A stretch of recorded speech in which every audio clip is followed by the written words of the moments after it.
우리에게 주신 하나님 말씀은 구약성경 이사야 1장 2절부터 6절 말씀이 되겠습니다.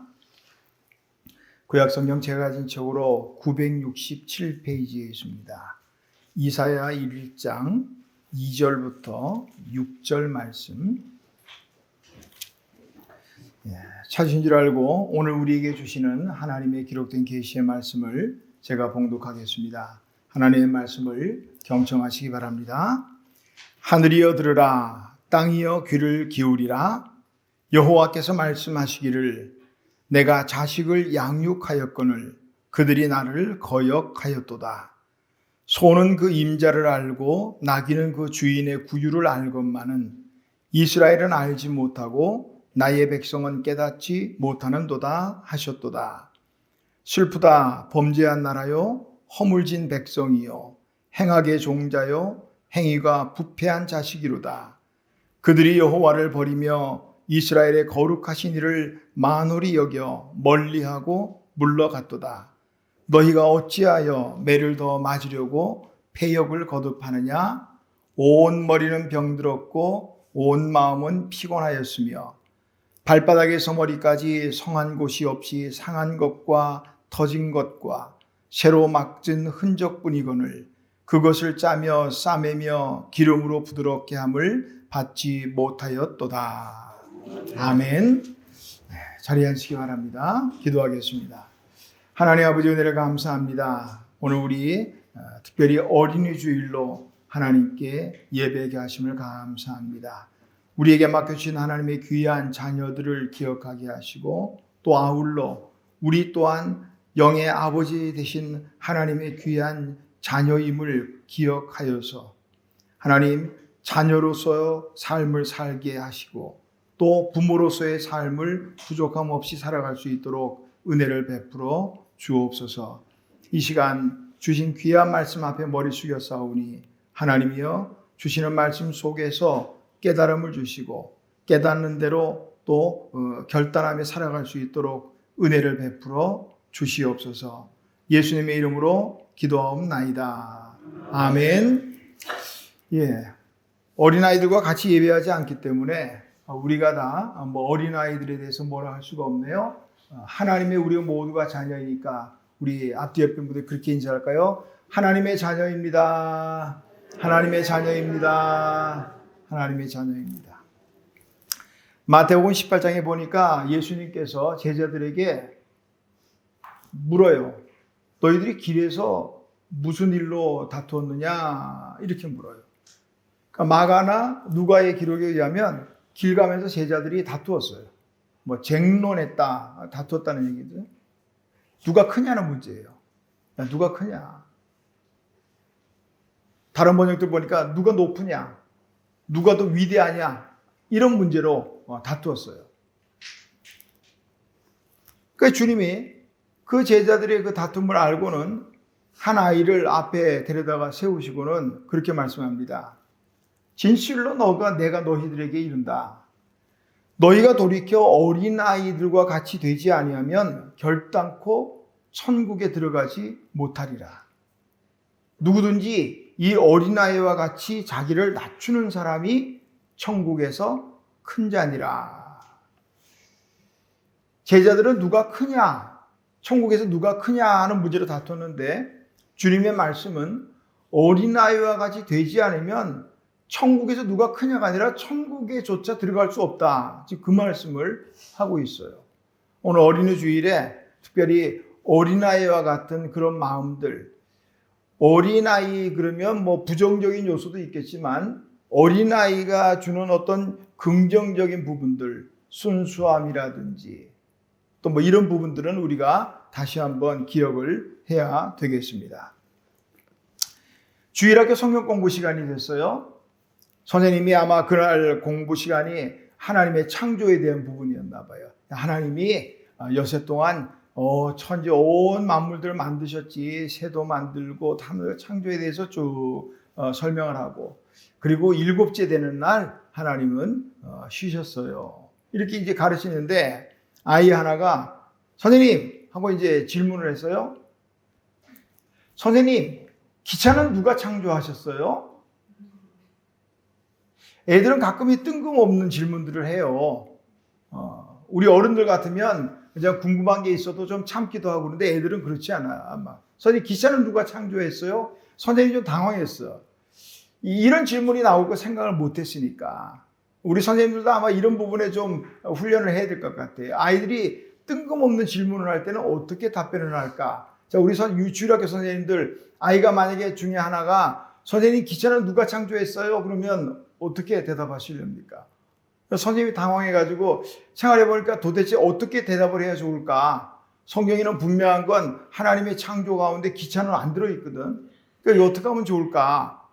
그런데 다른 아이 하나 또 선생님하고 손을 들었어요. 그러니까 선생님이 안 그래도 지금 당황하는데 얘가 또 이런 질문을 할까?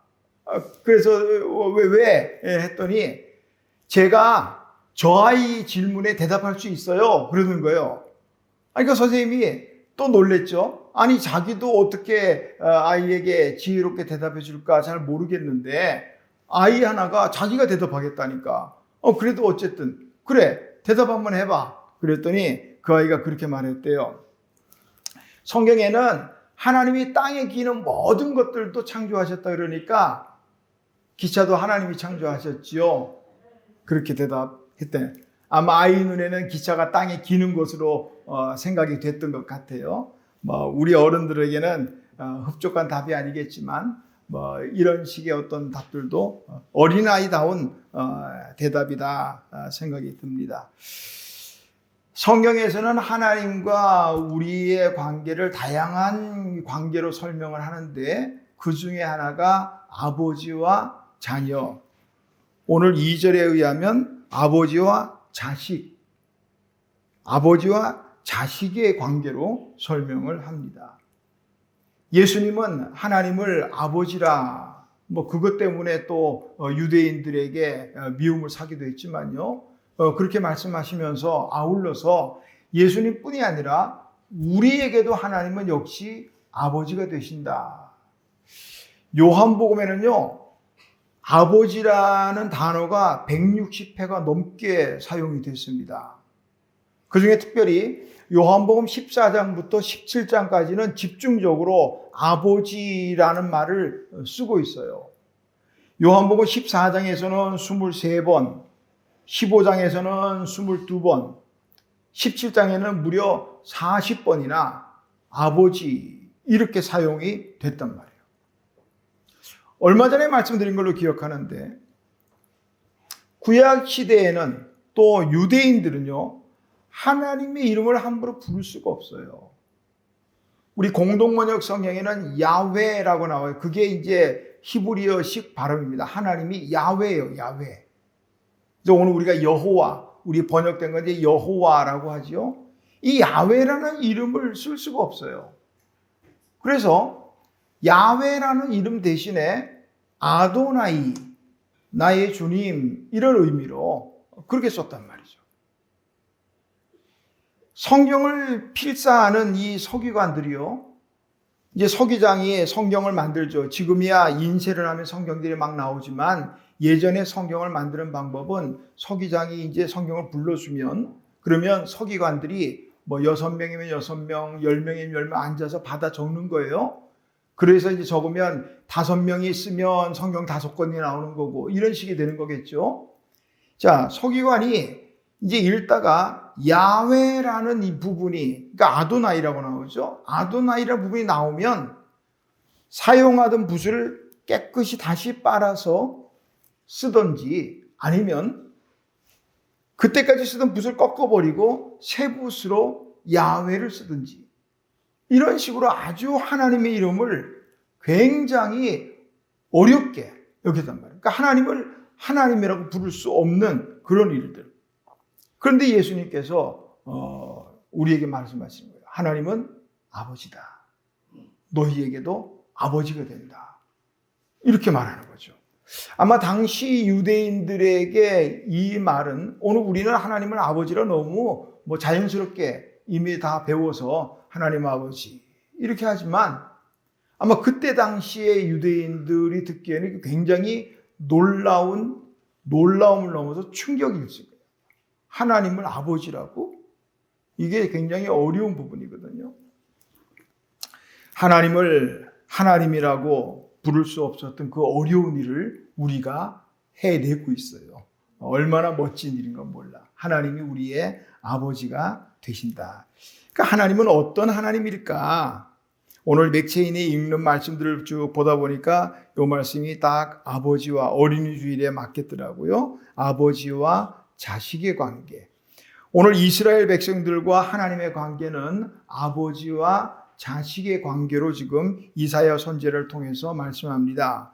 2절 말씀 보니까 여호와께서 말씀하시기를 내가 자식을 양육하였거늘. 하나님과 이스라엘 백성들의 관계는, 또 하나님과 오늘 우리의 관계는 아버지와 자식, 자녀의 관계라. 여기뿐이 아니에요. 성경의 곳곳에서 하나님을 아버지와 또 우리 자녀의 관계로 많이 말씀들을 합니다. 이스라엘 백성들을 하나님께서 애굽에서 이끌어내실 때 그때 이미 하나님은 이스라엘 백성들을 자녀로 삼으셨어요. 출애굽기 4장 22절에서 23절 보니까 하나님이 모세를 바로에게 보내면서 이렇게 말합니다. 여호와의 말씀에 이스라엘은 내 장자라. 내가 내게 이르기를 내 아들을 놓아서 나를 섬기게 하라. 그러니까 이스라엘 백성은 내 아들이란 말이에요. 내 자식이란 말이에요. 그러니까 보내서 나를 섬기게 하라. 섬긴다는 말 여기서는 나를 예배하게 하라. 이 말씀입니다. 호세아 11장 1절에도 보니까 이스라엘이 어렸을 때에 내가 사랑하여 내 아들을 애굽에서 불러내었거늘. 하나님이 이스라엘 백성들을 아들이라. 또 혹시 딸들은 또 섭섭해하지 말고요. 자녀라. 여기서 성경에 나오는 아들이라 하면 자녀 이렇게 보면 좋겠어요. 자녀라. 아버지 하나님은 자녀된 이스라엘을 양육하셨다. 내가 자식을 양육하였거늘. 여기 양육이라 하는 이 말, 양육에 해당하는 히브리어는 두 가지 단어가 합해진 말인데요. 기달르티라는 말과 로마무티 하는 말이에요. 기달르티 하는 말은 기르다, 자라다, 성장하다 이런 뜻이고요. 로마무티 하는 말은 높다, 크다 이런 말. 공동번역이나 새번역 성경은 기르고 키웠다 이렇게 번역했어요. 그러니까 내가 자식을, 이스라엘을 기르고 키웠다는 거예요. 그 양육이 기를 양자의 기를 육자거든요. 그러니까 기르고 기르다. 그러니까 기르는 거나 키우는 거나 그 말이 그 말 아닌가 여겨지는데요. 우리말에서는 기르는 거나 키우는 거나 같은 의미로 들려지는데, 그러나 히브리어에서 기르다는 말, 기달르티라는 말과 또 르마무티, 키우다는 말은 차이가 있어요. 기르다 하는 이 말은 어떤 부분이냐면 내적인 성장이에요. 우리가 사람이 자라면 성장한다, 성숙한다 말 쓸 때 육신의 이 외면이 자라는 거하고 또 내면의 속사람하고 틀리죠. 시간이 돼서 몸은 다 컸는데 속에 내면이 안 크는 사람들을 정신적으로 문제가 되겠죠. 이런 문제가 생긴다고요. 기달르티는 내면의 성장을 말하는 거예요. 그리고 로마무티 하는 것은 외적인 성숙함, 이걸 말해요. 그러니까 하나님이 양육했다는 이 말은 겉사람이나 속사람이나 모두, 예를 들면 누가복음 2장 뒷변에 보면 예수님께서는 지혜와 키가 자라가시더라 이 말씀처럼 지혜도 속사람도 겉사람도 하나님이 양육하셨다 이 말씀이에요. 아프니까 청춘이다라는 책을 쓴 김난도 서울대 교수님이 쓴 책 가운데 또 다른 책이 있는데 1000번을 흔들려야 어른이 된다 이런 제목의 책이 있더라고요. 책에서 저자는 그렇게 말을 해요. 어른이 된다는 것은 흔들리지 않는 것이 아니고 오히려 끊임없이 흔들리면서도 중심을 잡아가는 것. 그게 어른이 된다는 거다. 우리 어른들은 이해가 되겠어요? 살아오면서 얼마나 많은 이 흔들리는 것들이 있었어요. 나를 흔드는 것들이. 거기에서 또 얼마나 많이 넘어졌습니까? 여기서 중심을 제대로 딱 잡아가는 것. 이게 어른이 됐다는 거예요. 그러니까 아직도 말 한마디에 흔들려서 넘어지고 뭐 조그만 일 하나에 맥없이 쓰러지고 그거 아직 어른이 안 됐다는 거예요. 어른이 됐다는 건 그런 것들 속에서도 중심을 딱 잡을 수 있는 것. 비슷한 책이 또 하나 있는데요. 서울대병원 소아정신과 전문의 가운데 김북년 교수, 이름이 조금 어려운데 김북년 교수님이 쓴 책이 뭐냐면 1000번을 흔들리며 아이는 어른이 됩니다. 이분이 소아정신과 ADH라든지 이런 아이들을 전문적으로 치료하는 교수님인데 1000번을 흔들리면서 비로소 아이는 어른이 된다는 거예요. 그 책에서 아이들이 왜 흔들리고 방황하는가 이런 것들을 설명하면서 그러면서 아이들은 결국 성장해 가고 비로소 어른이 된다 하면서 아이들이 어떻게 성장해 가는지 그리고 그 성장해 가는 과정 속에서 부모는 어른들은 어떻게 그 아이들을 또 대해야 하는지 이런 것들을 책에서 잘 적고 있습니다.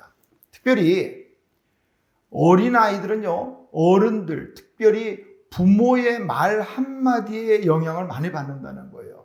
그러니까 말 한마디로, 우리 그 한자에 보면 촌천살인이란 말이 있죠? 말 한마디로 아이를 죽일 수도 있어요. 그러니까 부모의 이 말 한마디가 얼마나 중요한가. 한 가지 특징적이게 눈에 띄는 게 있더라고요. 그분은 우리 아이들이 이제 청소년부 교사들 보면 중학교 1, 2학년 되면은 어렵죠. 어려워요. 뭐 중학생 되면은 공으로 따지면 럭비공이라고 그러더라고. 어디로 튀길지 모른다. 그래서 아이들이 그때 되면 중2병을 앓는다. 뭐 그런 말들을 해요. 중2병. 근데 이분은 중2병이라고 하는 말은 별로 좋지 않다. 본인은 부정적이란 말이죠. 그래서 중2병이라 하지 말고 리모델링이라는 말을 쓰자. 리모델링. 그러고 보니까 정말 멋져요. 아이가 리모델링 하는 중이야, 지금. 지금 열 몇 살을 자라오면서 리모델링 하는 중인 거야. 그렇죠. 중2병. 아이를 보세요. 중2 정도 가진 아이를 가진 부모들. 이게 자식이 아니라 때로는 원수 같죠? 원수 같기도 하고. 또 한편으로는 그 성장통을 앓는 것 같아서 또 마음 한편이 짠하기도 하면서 그 아이들을 지켜보는 중2병.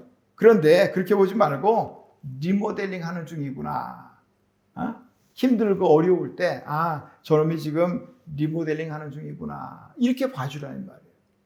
근데 그때 정말 중요한 것은 부모의 역할 중요한 것은 조급하지 마라.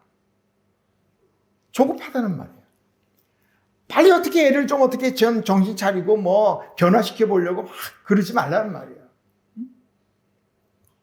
우리 건축을 좀 지켜보신 분들 같으면 그래요. 건축도 그렇고 리모델링도 그래요. 옆에서 사람이 자꾸 일하는 사람들한테 막 자꾸 서두르고 막 하면요. 제대로 안 돼요. 부실공사 나와요. 가만히 내버려두고 그저 간식이나 챙겨주고 그러세요. 그러면 리모델링 잘 된다고요. 우리 아이도 마찬가지로 아이가 이 리모델링 후에 만들어질 이 아름다운 이것들을 생각하면서 아이를 위해서 지켜보고 기도해주고 기다리고 그러면 아이는 자라난다 이 말이죠. 흔들리며 자라서 어른이 된다 하는 이 작가의 말은요. 우리 신앙의 여정과도 같다는 그런 생각을 해봅니다. 우리가 하나님의 자녀로 자라나면서 얼마나 많이 흔들려요. 우리 스스로 한번 돌아보자고요. 얼마나 많이 흔들려요. 말 한마디에도 시험에 들어가지고 그냥 픽픽 쓰러지고 애들 표현으로 지난주에 그랬지만 교회도 끊고, 아주 유치한 말로 삐져가지고, 이게 우리의 모습 아닌가 말이에요. 도종환 시인이 말했던 그 시처럼 흔들리지가 않고 피는 꽃이 어디 있어요? 다 흔들린다. 우리의 믿음이 얼마나 흔들려요? 수없이 흔들리고 그 속에서 여기까지 왔단 말이죠. 근데 우리 아버지 하나님은 그런 흔들림 속에서도 그냥 우리를 지켜봐 주시고 기다려 주시고, 그 아버지 하나님 사랑으로. 누가복음 15장에 보면은 집 나간 둘째 아들 이야기가 나오죠. 우리가 소위 탕자의 비유라는 이야기인데, 집 나간 아들 돌아올 때까지 기다려주시는 그 아버지의 마음이 누구의 마음인가? 바로 우리 아버지 하나님 아버지의 마음이라는 거예요. 내가 자식을 양육하였거늘. 오늘 이 말씀이 참 하나님이 자식을 양육하였다. 이스라엘을 자식처럼이 아니고 자식으로 양육했다는 거예요. 자식처럼과 자식을이라는 말은요, 달라요.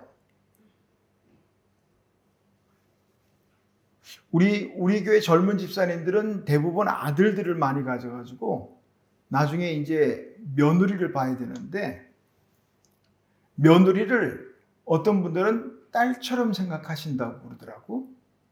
정말이요? 우리 며느리들 한번 속으로 생각하며 대답해 보세요. 시어머니나 시부모니 대부분 그러면, 너는 며느리가 아니라 딸이야. 그런 말들 많이 하죠.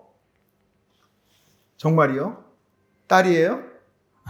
고개, 티나게 또 흔들지 마시고 고개를.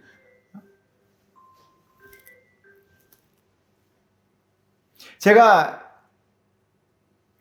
딸인지 딸처럼인지 요 자료를 좀 찾다가 인터넷에 나온 그 기사를 하나 찾았어요. 그분이 이제 결혼한 지 그때 당시가 이제 7년 된 그 며느리인데, 읽어드릴게요. 그대로.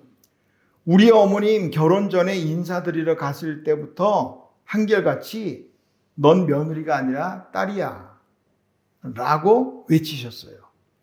전 시댁에 7년 된 막내딸입니다. 시댁 가서 하는 게 아무것도 없대. 결혼하고 시아버지 첫 생신 때 생신상을 차려드리려고 했는데 어머님이 그렇게 말씀하셨대요. 너는 내 자식으로는 1살이기 때문에 아무것도 못한다. 아무것도 안 시켰대. 딸인데 이제 시집 와서 한 살 됐으니까 아무것도 하지 말래. 그러면서 오히려 칭찬하시더래. 야, 그래도 1살 치고는 혼자서 밥도 먹고 울지도 않고 보채지도 않으니까 넌 멋진 딸이다. 시아버지도 덩달아서 며느리를 백화점이나 이렇게 쇼핑몰 데려가서는 좀 알아가자. 내 자식들은 30년 넘게 키워봐서 뭘 좋아하는지 안 좋아하는지, 음식도 그렇고 다 아는데 너는 이제 내 딸이 돼서 너 모르겠다. 그러니까 좀 알아보자. 넌 어떤 거 좋아하냐? 나는 구두도 끈 있는 구두가 좋아. 하면서 본인이 좋아하는 것도 가르쳐 주시고, 딸이 된 며느리가 뭘 좋아하는지도 물어보고 서로 알아가게 돼. 그러니까 이 며느리가 자기는 그냥 대충 두루뭉술하게 이렇게 성격이 그랬는데 시아버님하고 이렇게 다니면서 자기가 뭘 좋아하는지를 알게 됐다는 거예요. 오히려 올 설에 갔을 때 드디어 상에 수저를 놓았습니다. 7살이면 이 정도는 할 수 있는 나이래요. 결혼 15주년쯤 되면 설거지도 할 수 있을 것 같아요. 저도 나중에 며느리든 사위든 생기면 꼭 우리 시부모님처럼 진짜 자식으로 생각하고 대하리라 다짐해 봅니다. 이 기사가 사실일까? 제가 이 기사를 보면서 이 기사가 사실일까? 딸처럼과 딸은요 달라요. 오죽하면 시월드라 그럴까? 하나님은 이스라엘 백성을 자식처럼 키운 게 아니에요. 자식으로 키웠다니까. 자식으로. 이거는 이스라엘 백성뿐이 아니라 오늘 저와 여러분 우리도 마찬가지예요. 하나님은 우리를 자식처럼 키운 게 아니고 자식으로 키웠단 말이에요. 메시지 성경 유진 피터슨 목사님은요, 요 부분을 내가 너를 애지중지 키운 자식들이다 이렇게 번역을 했더라고요. 하나님은 우리를 자식처럼 키운 게 아니고 애지중지 키운 자식이란 말이죠. 그런데 그렇게 애지중지 키운 이 자식들이 2절 끝에 보니까 나를 거역하였도다. 양육한다는 말은 단지 돌보는 정도를 말하지 않아요. 돌보는 정도면 저도 개 하나 돌보고 있거든요. 아침 저녁으로 상체를 주고요. 간식도 주고요. 합니다. 그거 양육 아니에요. 양육이라는 것은 정말 애정과 정성과 마음과 사랑을 해서 키우는 거예요. 그런데 그 자식이 하나님 아버지를 거역했다는 거예요. 얼마나 아버지 하나님을 거역했느냐? 3절 보니까 소는 그 임자를 알고 나귀는 그 주인의 구유를 알건만은 이스라엘은 알지 못하고 나의 백성은 깨닫지 못하는도다. 한마디로요, 짐승만도 못하다 이거예요. 하나님이 그렇게 애지중지 키웠는데 짐승만도 못하단 말이에요. 새번역 성경은 3절을 이렇게 번역했어요. 소도 제 임자를 알고 나귀도 주인인 저를 어떻게 먹여 키우는지 알건만은 이스라엘은 알지 못하고 나의 백성은 깨닫지 못하는구나. 오늘 1절에서 이사야가 자신의 그 사역이 언제부터 언제까지 되었는지를 지금 1절에 얘기하고 있어요. 유다왕 우시야 때부터 시작해서 요담, 아하스, 히스기야 시대까지 이사야가 선지자 역할을 했습니다. 우시야 같은 경우 보면요, 아주 이스라엘이 그러니까 유다죠. 정확히 말하면 아주 풍성하고 잘 형통한 시대예요. 왜냐하면 하나님을 잘 섬겼기 때문에. 그때 당시 초기에는 우시야가 스가랴라는 선지자와 함께 하나님을 아주 부지런히 찾았습니다. 그의 지도 아래 하나님을 가까이 하고 그랬더니 하나님이 그 나라를 형통하게 하시고요. 역대하 26장 16, 15절에 의하면 하나님이 기이한 방법으로 도우셨다는 거예요. 어떤 방법으로 도우셨는지 혹시라도 궁금하시면 역대하 26장이나 또 열왕기서를 찾아보시면 자세하게 잘 나왔습니다. 문제는요, 이렇게 나라가 번성하고 형통하게 되니까 우시야가 달라졌다는 거예요. 하나님의 성전에 들어가서 제사장이나 해야 할 분향을 자기가 막 해요. 제사장이 뜯어 말려요. 그래도 자기가 들어가려고 하니까 제사장이 70명의 제사장이 이끌고 들어가서 강력하게 말립니다. 그 과정에 보니까 하나님이 우시야에게 벌을 내리셔서 나병이 발병하게 됩니다. 그때부터 우시야는 별궁에 갇혀서 죽을 때까지 별궁 생활을 하게 됩니다. 하나님이 형통하게 해주시고 하나님이 도와주시고 기이한 방법으로 도와주셨는데도 오늘 이 말씀처럼 짐승만도 못하게 하나님을 거역하고 떠나버리니까 그는 그런 비참한 마지막을 하게 됐다는 거죠. 하나님의 진노가 심했던 것 같아요. 5절 보니까 너희가 어찌하여 매를 더 맞으려고 하느냐. 너희가 6절 발바닥부터 머리까지 성한 곳이 없이 상하고 터지고 맞은 곳, 그런 흔적으로 하나님의 자식 사랑의 크기만큼 진노하고 있다 하는 것을 볼 수가 있습니다. 완전한 사람은 없어요. 얼마든지 잘못하고, 이 말씀을 전하는 저도 마찬가지고, 우리가 얼마든지 잘못할 수 있고, 또 실수할 수 있고, 실패할 수 있고, 다 중요한 것은 우리가 완전하지 못하기 때문에 얼마든지 잘못하고 실수할 수 있는데, 문제는 무엇이 잘못됐는지, 어디서부터 잘못됐는지 이거를 깨달을 수 있어야 된다는 거예요. 3절 보니까 소는 그 임자를 알고 나귀는 그 주인을 하며 쭉 보고 끝에 보니까 나의 백성은 깨닫지 못하는도다. 슬프다. 범죄한 나라요. 이게 문제라는 거예요. 잘못됐으면 어디가 잘못됐는지 머리부터 발바닥까지 그냥 이렇게 터지고 상하고 이렇게 하면서도 뭐가 잘못됐는지 깨닫지 못한단 말이에요. 얼마나 더 맞으려고 그러냐 이 말이에요. 하나님이 오죽하면 그들이 이제 그런 상황 속에서도 하나님께 천연덕스럽게 예배한다고 나와요. 그러니까 하나님이 11절부터 이하에 보면 그렇게 말합니다. 이 공동번역으로 제가 한번 읽어드릴게요.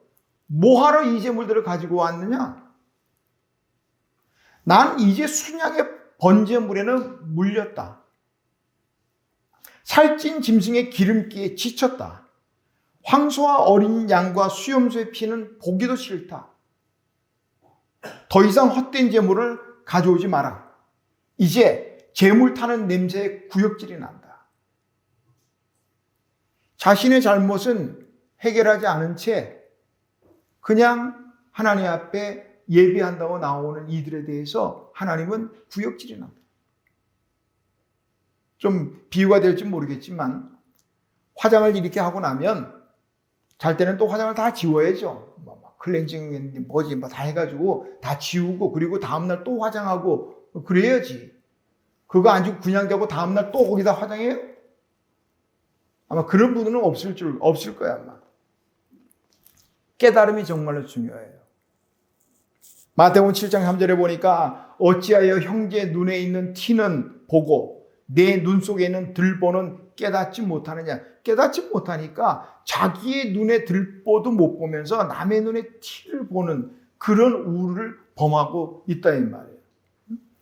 고린도전서 13장 11절에 보니까 내가 어렸을 때에는 말하는 것이 어린아이와 같고 깨닫는 것이 어린아이와 같고 생각하는 것이 어린아이와 같다가 장성한 사람이 되어서는 어린아이의 일을 버렸노라. 어린아이와 장성한 사람의 차이는 뭐냐? 깨달음의 차이예요. 아이는 깨달음이 없으니까 지 마음대로 해요. 지 편한 대로 해요. 지 생각대로 해요. 그러나 어른은 그렇게 하지 않아요. 생각하고 다 달라요. 그러니까 누가 우리 신앙생활 같이 하다가도 누가 말하거나 생각하거나 행동하는 거 이런 것들이 내 생각과 다르거나 좀 부족하다 생각하면 그냥 짜증내지 마세요. 아직 어린아이구나. 그렇게 보시면 돼요. 위에서 기도해 주시면 돼요. 빨리 이제 성장하기를. 누구라도 열매를 맺기를 원하죠. 누구라도 열매를 맺기를 원합니다. 그런데 열매를 맺지 못하는 이유가 뭐야? 열매를 맺기를 원하는데 열매를 못 맺는 이유가 뭐예요? 마태복음 13장에 예수님 말씀하신 씨 뿌리는 비유를 보면 그 답을 찾을 수가 있어요. 씨를 뿌리는 자가 씨를 뿌립니다.